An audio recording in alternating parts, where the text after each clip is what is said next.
Welcome to Africo Tales. What if I told you that sometimes the face we show the world is not our true face, and that love can survive only when all masks are finally removed?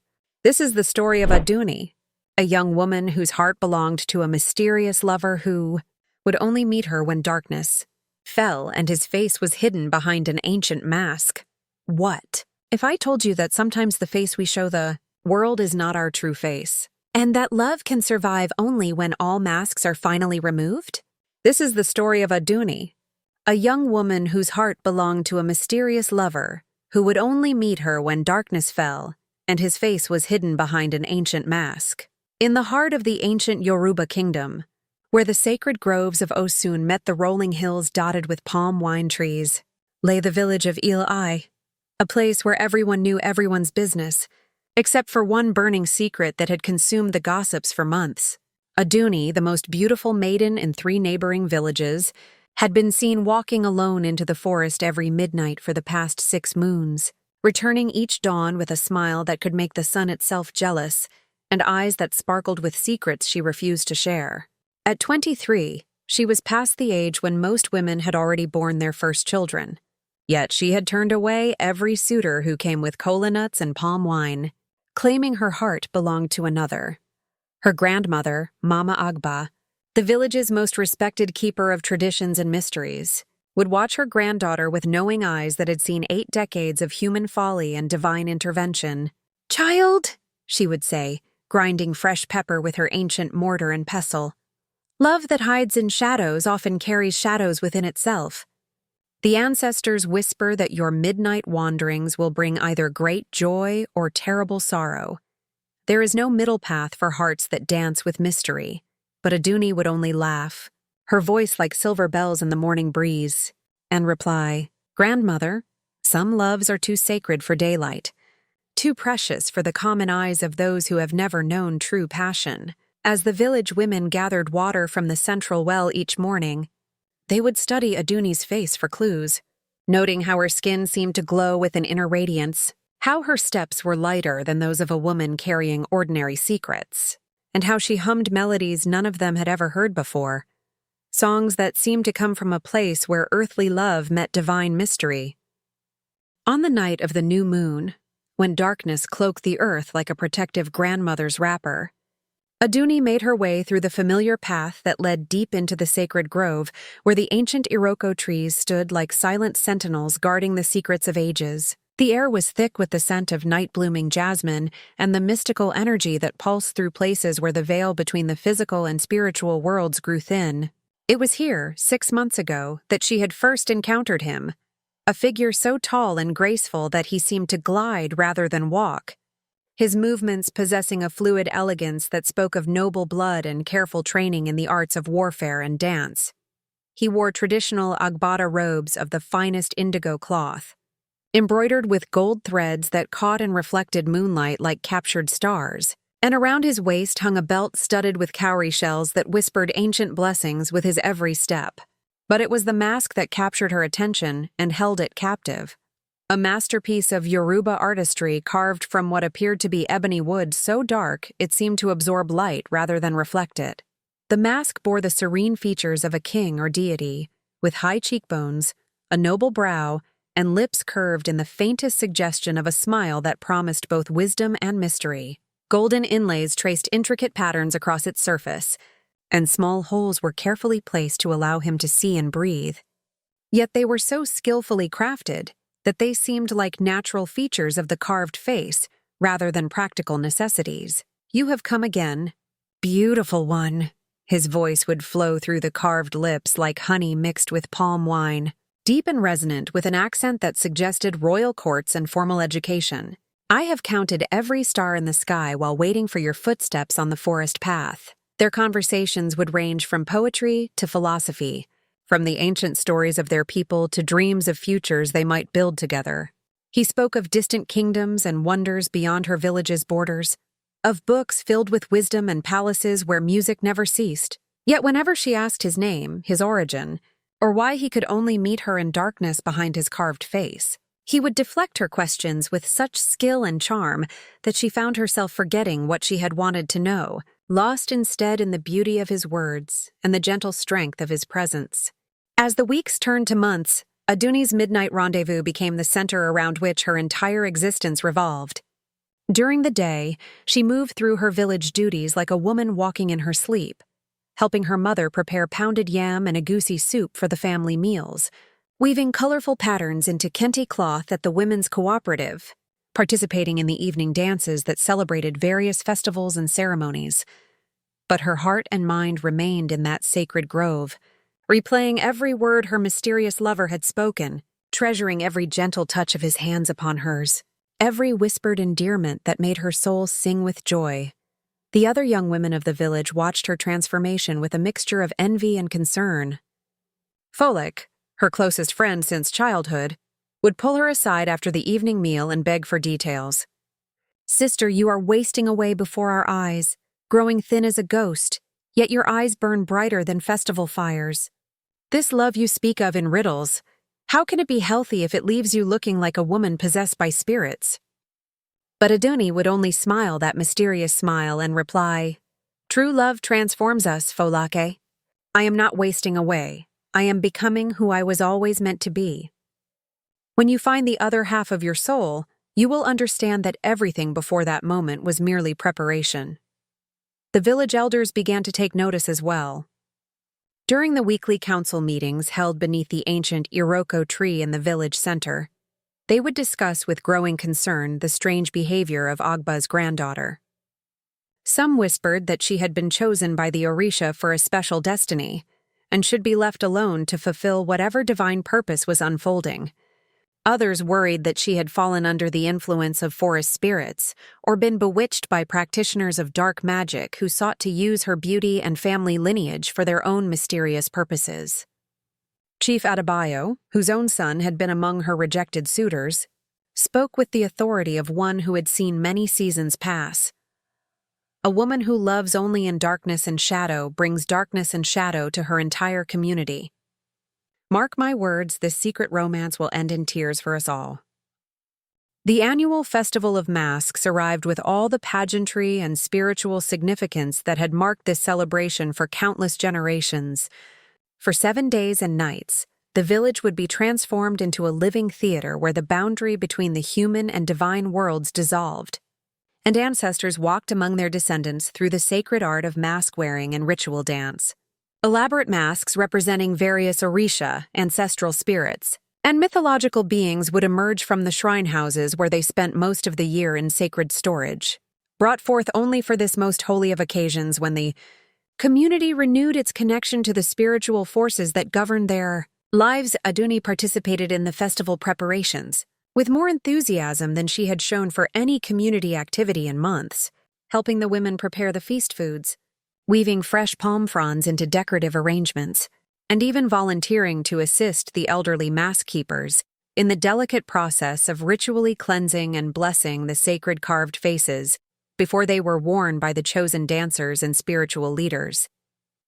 Her grandmother watched this sudden burst of community involvement with eyes that missed nothing, noting how Adunni's gaze lingered on each mask as it was prepared, studying the craftsmanship and artistry with an intensity that suggested more than casual interest. "Child," Mama Agba said quietly as they worked together to repair the beadwork on a particularly ancient mask representing Oya, the goddess of winds and storms. "Masks are powerful things. They can hide truth or reveal it, protect the wearer or expose them to great danger. In our tradition, when someone puts on a sacred mask, they become something greater than themselves, but they also risk losing themselves entirely if they are not prepared for the transformation." Adunni's hands stilled on the delicate beadwork as she absorbed her grandmother's words, sensing the deeper meaning hidden within what seemed like simple instruction.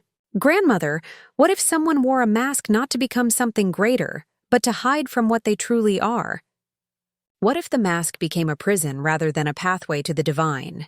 The old woman's eyes grew sharp and focused, recognizing that her granddaughter's questions carried the weight of personal urgency rather than mere curiosity about traditional practices. The annual Festival of Masks arrived with all the pageantry and spiritual significance that had marked this celebration for countless generations.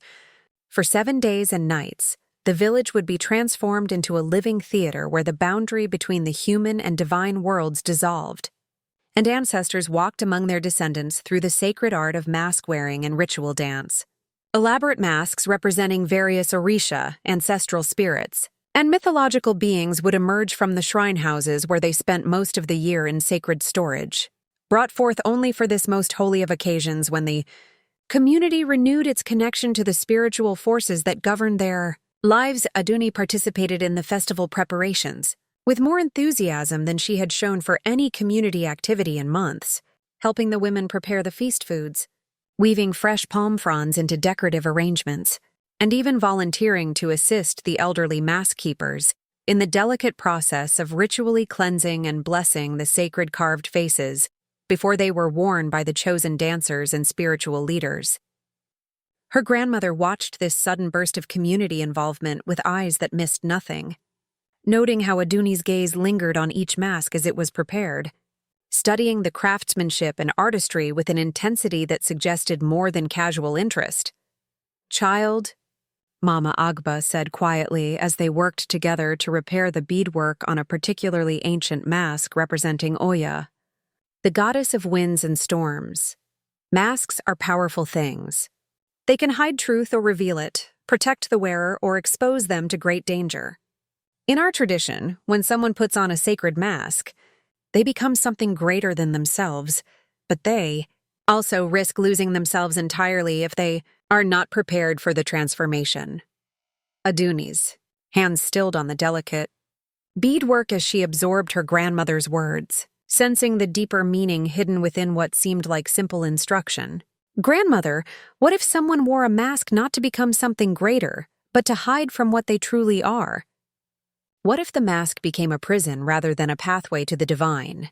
The old woman's eyes grew sharp and focused, recognizing that her granddaughter's questions carried the weight of personal urgency rather than mere curiosity about traditional practices. The silence that followed her declaration seemed to stretch for eternity, filled only with the distant sound of festival drums and the whisper of night wind through the ancient trees. She watched as his entire posture changed, the relaxed confidence of moments before replaced by rigid tension that spoke of a man suddenly faced with his greatest fear. "My love," he said, his voice now strained with an emotion she could not identify. "There are some truths that destroy the very thing they seek to illuminate. Some faces are hidden not from shame, but from mercy. I beg you to trust in what we have built together without demanding to see what lies beneath the surface."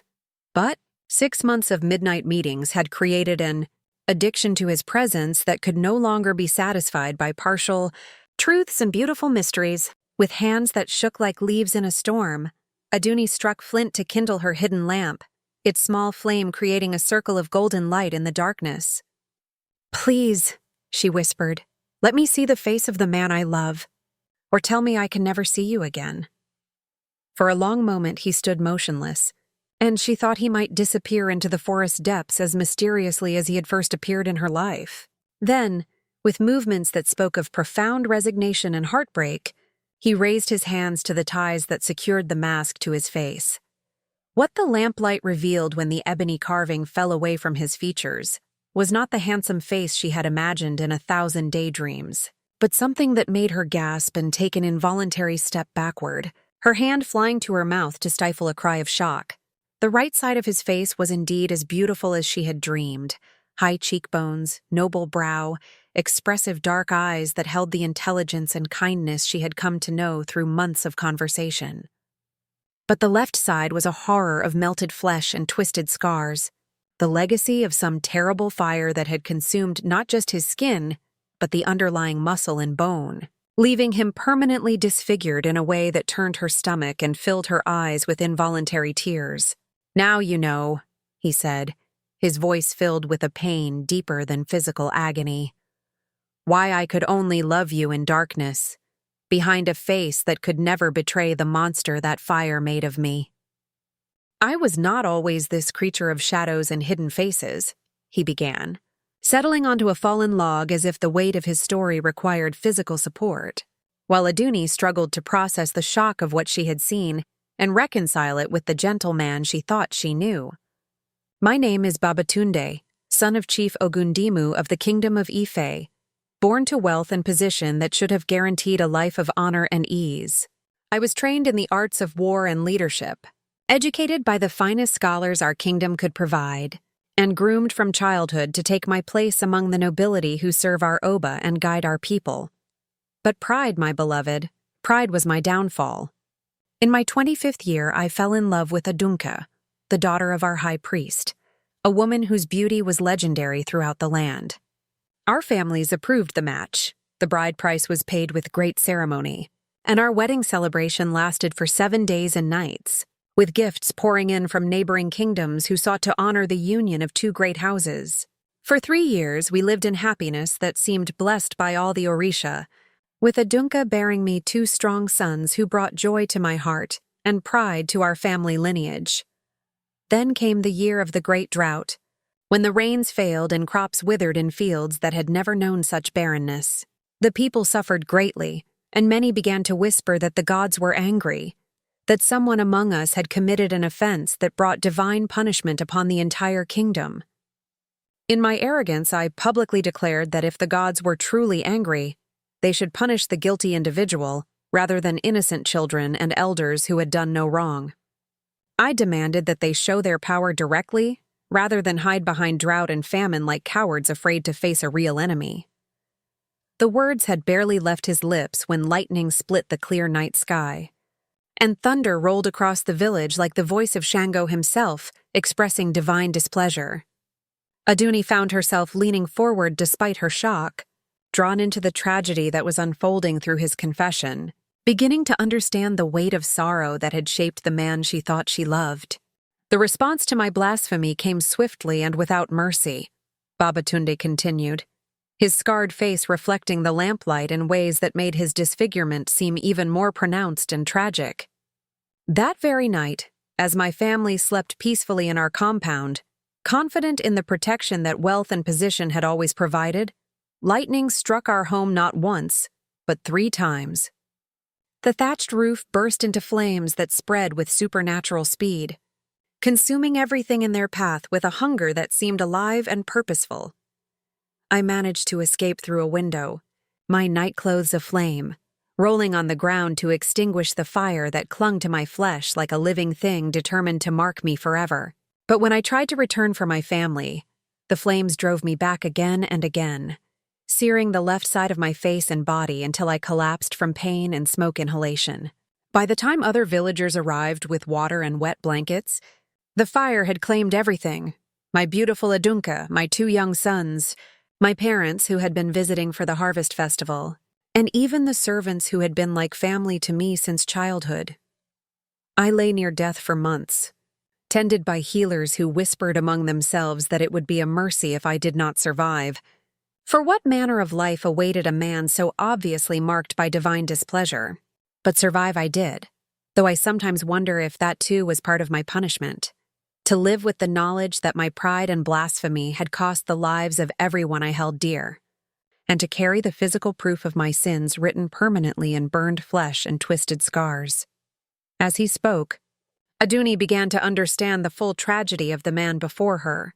This was not merely a disfigured face hidden by vanity, but a soul carrying the weight of unimaginable loss and guilt, a man who believed himself responsible for the deaths of his entire family, and marked by the gods themselves as unworthy of normal human love and companionship.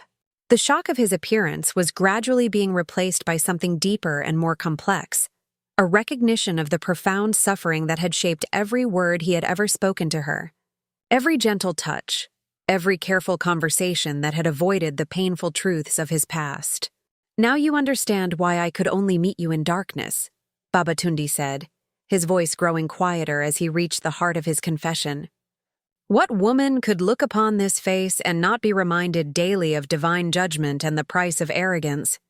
What children could I father, knowing that I carry the mark of one who offended the gods so severely that innocent lives were forfeit for my sins? I am not just scarred, beloved. I am cursed. Unfit for the normal bonds of marriage and family that other men take as their birthright. The lamp flickered in Adunni's trembling hands, casting dancing shadows that made his scarred features seem to shift and change like something from a nightmare. Every instinct screamed at her to run, to flee back to the safety of her village and the simple world where such terrible truths did not exist. She thought of Folake and the other young women who worried about ordinary problems, whether their suitors would prove faithful, how many children they might bear, what patterns to weave into their latest cloth creations. Those concerns seemed like luxuries compared to the magnitude of what she now faced. I should go, she whispered, taking a step backward toward the forest path that led home to everything familiar and safe. This is too much. I cannot. But as she looked into his eyes, the same intelligent, kind eyes that had captivated her from their first meeting, she saw something that stopped her retreat. Beyond the physical horror, beyond the tragedy and guilt and divine punishment, she recognized the soul of the man who had quoted poetry under starlight, who had listened to her dreams and fears with infinite patience, who had made her laugh until her sides ached and think thoughts she had never imagined before meeting him. Wait, she said, her voice stronger now as understanding began to dawn like sunrise after the longest night.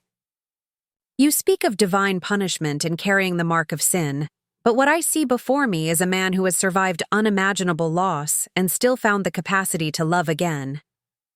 What I see is someone who protected my feelings by hiding his pain, who gave me 6 months of pure joy while carrying the weight of such tremendous sorrow. Perhaps, she said, stepping closer rather than farther away, the gods did not mark you as unworthy of love. Perhaps they marked you as someone who understands its true value because you know what it means to lose everything. In the golden circle of lamplight, surrounded by the ancient wisdom of trees that had witnessed countless human dramas play out beneath their branches, Adunni faced the most important decision of her life.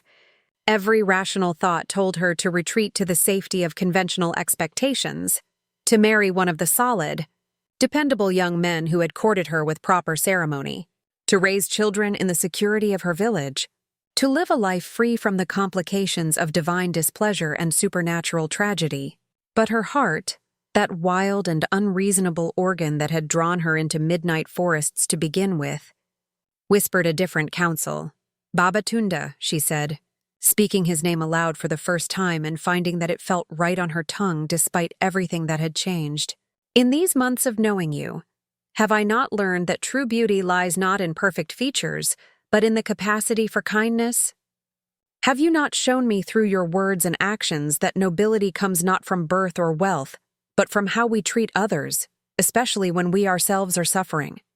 She reached out with a courage that surprised them both, gently touching the scarred side of his face with fingertips that did not flinch or tremble despite the ravaged flesh beneath them. You say you are cursed and unworthy, but I say you are a man who has been tested by the gods and emerged with wisdom that unmarked men could never possess.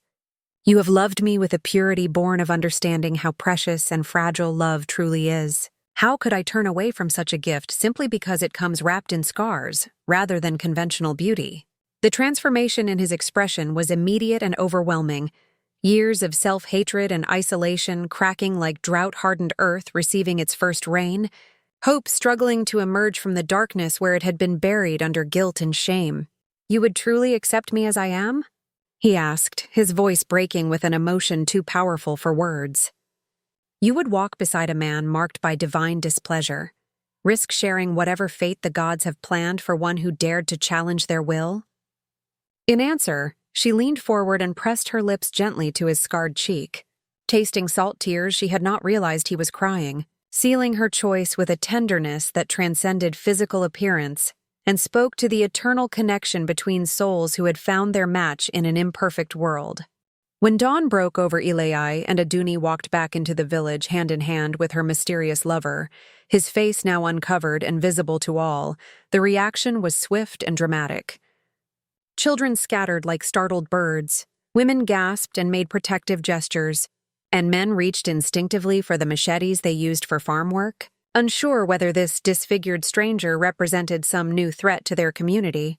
The morning market, which should have been bustling with trade and gossip, fell silent as news spread that Agba's granddaughter had finally brought her midnight lover into the light of day.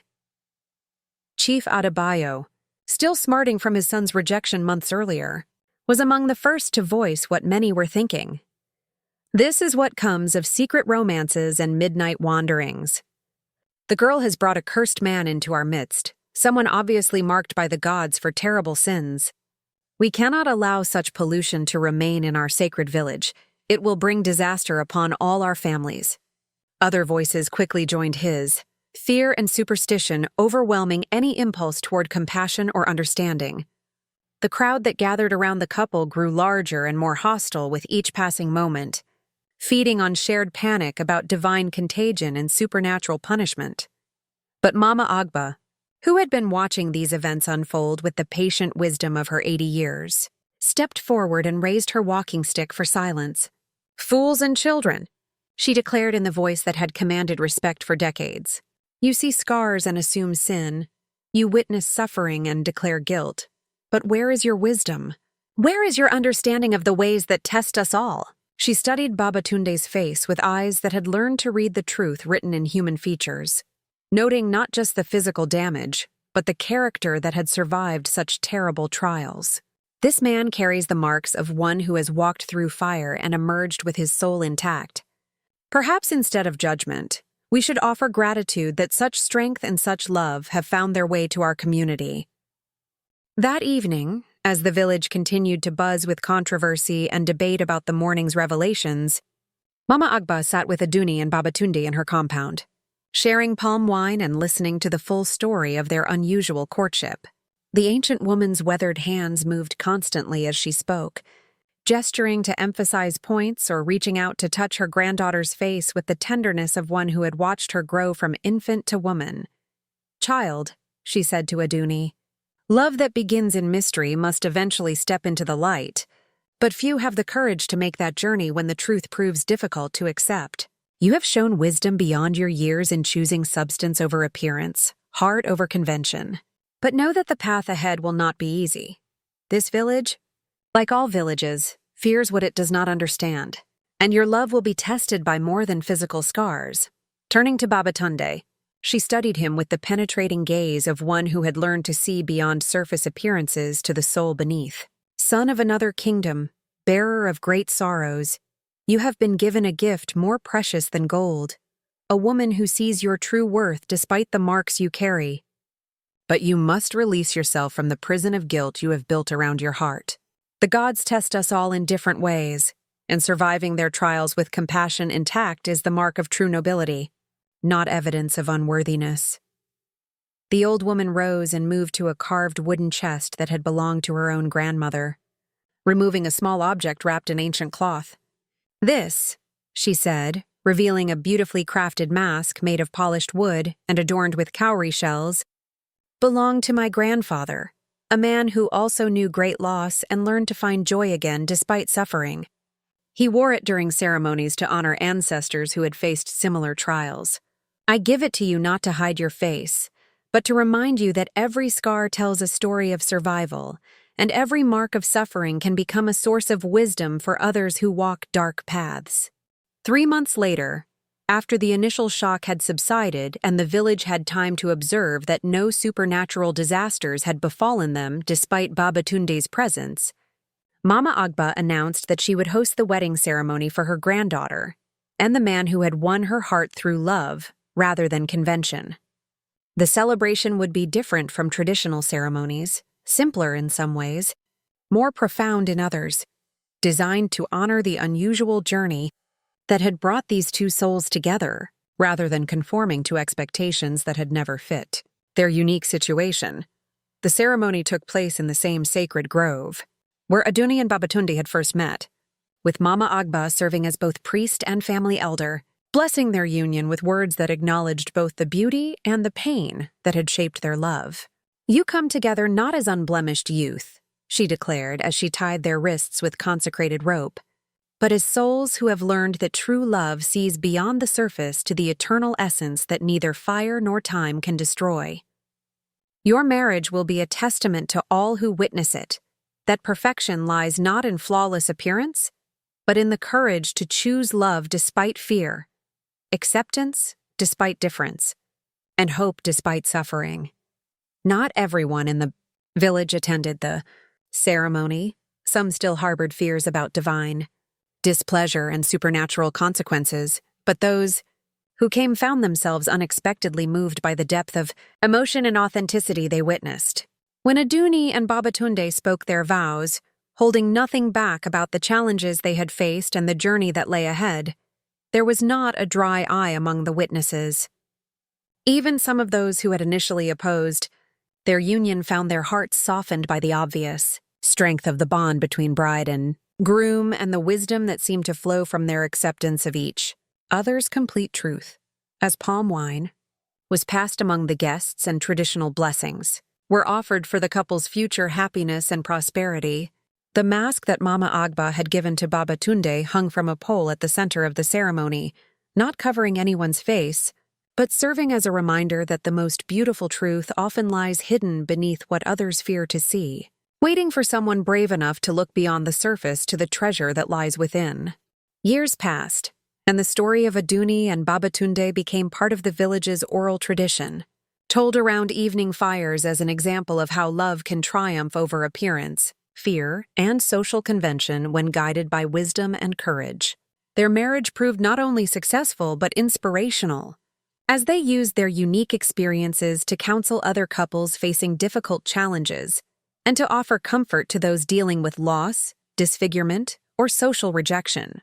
Babatunde's knowledge of royal courts and formal education, combined with Adunni's deep roots in village life and practical wisdom, made them valuable mediators in disputes and advisors to young people struggling with important life decisions. The children they eventually raised, 3 daughters and 2 sons, grew up understanding that true beauty lies in character rather than appearance, and that the greatest strength often emerges from surviving life's most difficult trials with compassion and grace intact. The mask that Mama Agba had given them on their wedding day became a family heirloom, passed down through generations along with the story of how love conquered fear and wisdom overcame superstition.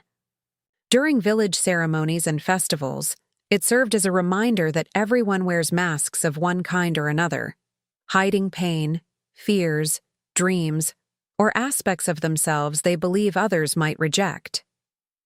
The tale of the midnight lovers who dared to remove all barriers between them became a source of hope for others, struggling to reveal their authentic selves in a world that often values appearance over substance.